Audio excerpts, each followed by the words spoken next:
Shalom, berjumpa lagi dengan saya di Karyaku Channel. Kita akan membahas tentang kehidupan di dalam masyarakat majemuk dan bagaimana kita membangun solidaritas sejati itu. Maka hal ini bersama kita bisa. Ini pembahasan pembelajaran kelas 9 di bab yang ke-11. Jadi mari yuk kita makin mendalam memahami materi.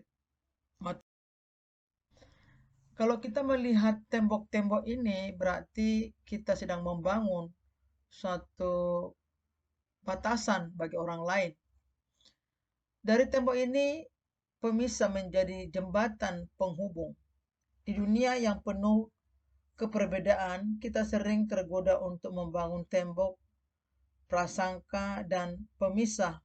Namun Yesus memanggil kita untuk menjadi arsitek jembatan-jembatan kasih, pengertian, dan solidaritas sejati. Maka presentasi ini adalah cetak biru kita untuk memulai membangun hubungan, mengubah perpecahan menjadi persatuan. Jadi mari dengan hal ini kita memahami baik melalui tembok ini menjadi jembatan penghubung bagi kita dalam keberbedaan.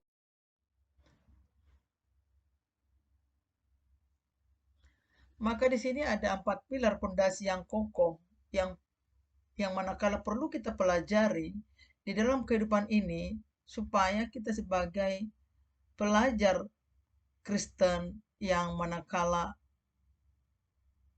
dituntut untuk memiliki pengetahuan supaya kita mampu merefleksikan pembelajaran itu.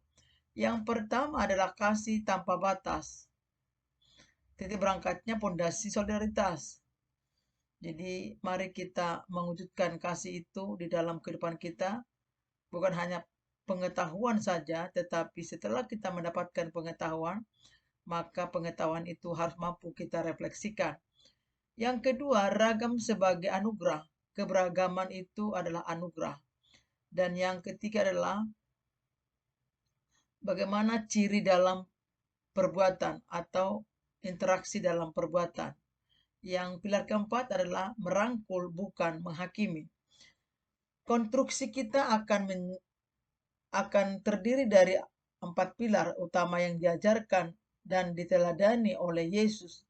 Setiap pilar adalah prinsip esensialnya yang kita gali lebih dalam untuk membangun struktur solidaritas yang tahan lama dan berdampak nyata. Jadi ada 4 pilar yang perlu kita pahami bagaimana kita bisa hidup di dalam solidaritas keberagaman. Maka pilar yang pertama, kasih tanpa batas. Solidar sejati tidak pertanyaan siapa sesamaku, melainkan bagaimana kita bisa menjadi sesama bagi orang lain. Maka dasar Alkitabiahnya adalah Lukas pasal yang ke-10, 25 sampai 27. Dan terdapat juga dalam Yohanes 15 ayat 12 sampai 17.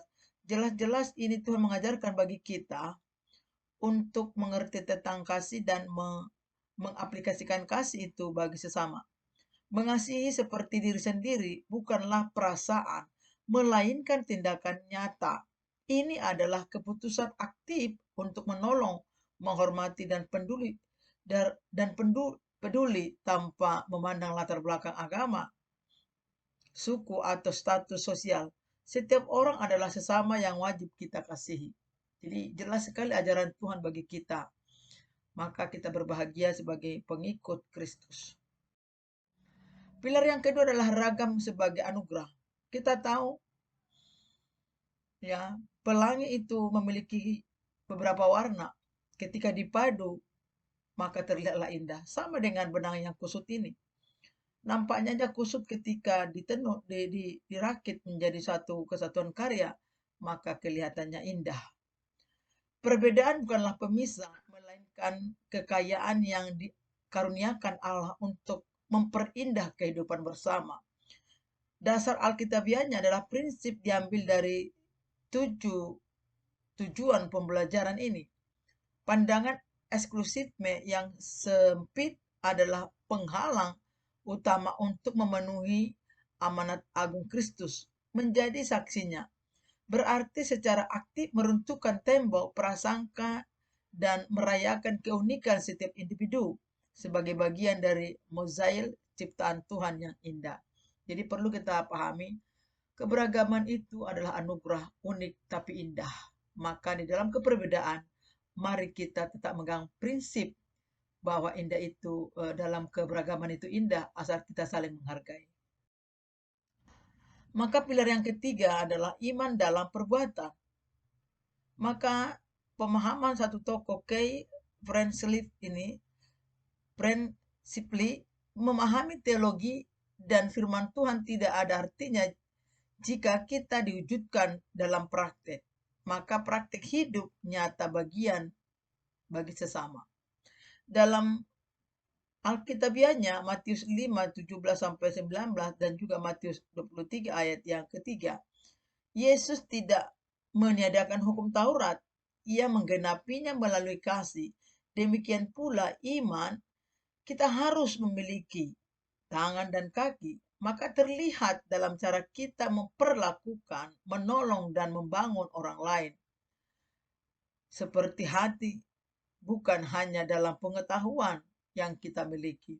Jadi perlu kita memiliki pengetahuan yang baik dan benar sehingga kita memiliki kesadaran untuk mewujudkan apa yang kita pelajari supaya kita mampu merefleksikan perbuatan kasih itu. Artinya bukan hanya pengetahuan doang, tetapi ya dituntut pengetahuan supaya kita tidak salah bertindak dalam perbuatan hal kasih.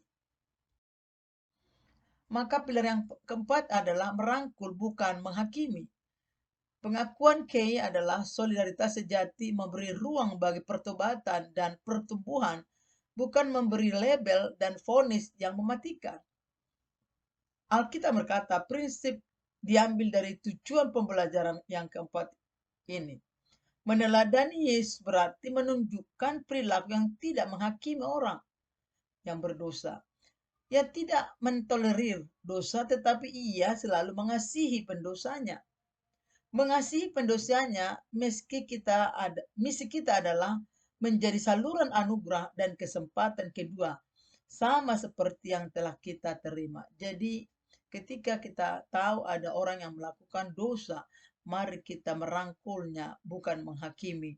Sejauh mana bisa kita rangkul? Biar kiranya kita melakukan dan ketulusan berdasarkan kasih daripada Tuhan. Berpulang kepada seseorang itu, mau tidak dia kita rangkul supaya dia mengalami pertobatan dan hidup di dalam kebenaran.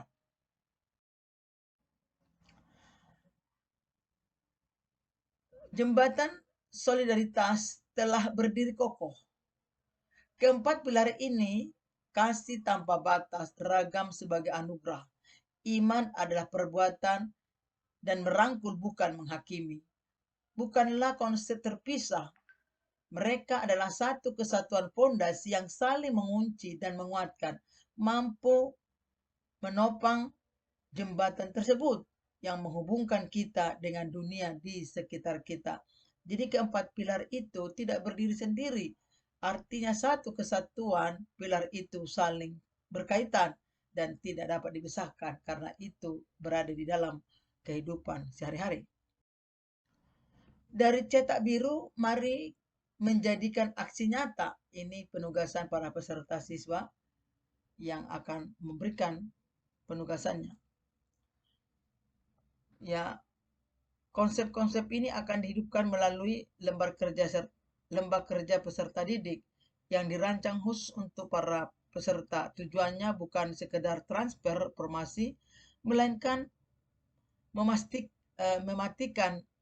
memantikkan refleksi, mendorong dan menginspirasikan aksi nyata di kalangan para arsitek muda ini. Jadi bagaimana para remaja atau peserta mampu mengerjakan ini di dalam kehidupan nyata.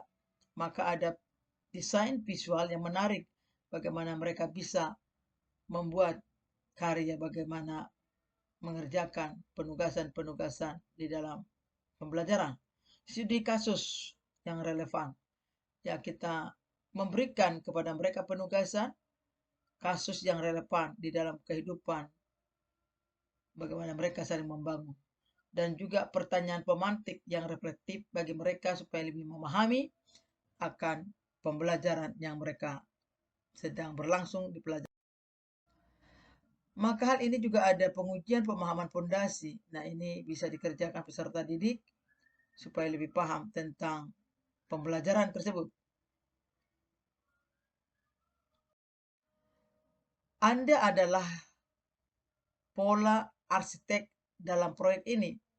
Maka materi dan LKPD ini adalah alat, namun arsitek utamanya adalah Anda. Bagaimana Anda mendesain pemahaman Anda tentang pembelajaran ini. Tugas kita bersama adalah membimbing para siswa untuk tidak hanya mempelajari cetak biru ini, tetapi juga mulai membangun jembatan solidaritas di lingkungan mereka sendiri, di kelas, di rumah, dan di masyarakat secara luasnya. Jadi, mari kita terus-menerus menuntun mereka, apalagi di kehidupan sekarang ini, mereka tidak mau lagi bersosial karena mereka sudah aman di dalam gadget masing-masing. Mari kita sebagai peserta pendidik atau pembina tidak bosan-bosannya kita mengingatkan bagaimana mereka bisa mengerjakan penugasan dan memahami materi yang mereka pelajari. Jembatan besar dibangun dari satu batu bata ke bata yang lain. Maka hal ini solidaritas sejati tidak selalu hadir dalam program besar.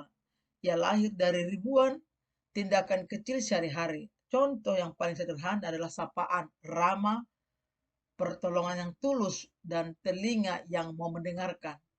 Mari kita terus-menerus membimbing mereka untuk mulai meletakkan batu bata pertama di dalam kehidupan mereka. Memang simpel, tetapi banyak orang tidak mau melakukan. Yaitu tadi contohnya, menyapa, ramah, menolong dengan ketulusan. Ini hampir tidak lagi menjadi satu utama dalam hidup para remaja. Semua sudah fokus kepada dirinya, menyenangkan dirinya, dan memuaskan kemauannya.